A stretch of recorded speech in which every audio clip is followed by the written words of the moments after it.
भैया इथं नाश्ता पाण्याचं दुकान आहे का कुठं? नाश्त्याच ना आहे ना. अहो आम्हाला इथलं काय माहिती नाही, दाखवतात तेवढं. चला बरं. चला ना दाखव चला. बस खाली बस.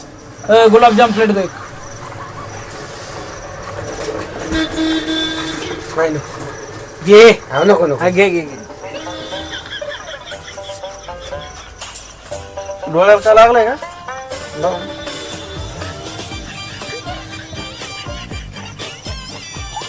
कर बघ. अरे बाबा तुझा व्हिडिओ लय व्हायरल झालाय. कोणचा रे? हे काय हा नवीन आलेला? नमस्कार मित्रांनो, आज आम्ही घरी जात असताना एक गरीब मुलगा भेटला आम्हाला. तो म्हणला मला लई भूक लागली, 2-3 दिवसापासून काहीच नाही खाल्लं. त्याला एका हॉटेलमध्ये नेलं आणि त्याला गुलाबजाम चारले. तो नको म्हणला, पण आम्ही म्हणलं खा बाबा खा म्हणले. आणि त्याच्यानंतर त्याच्या डोळ्यातून असं पाणी आलंय. 2-3 दिवसापासून त्याने काहीच खाल्लं नव्हतं. त्याच्यामुळे लईच धन्यवाद.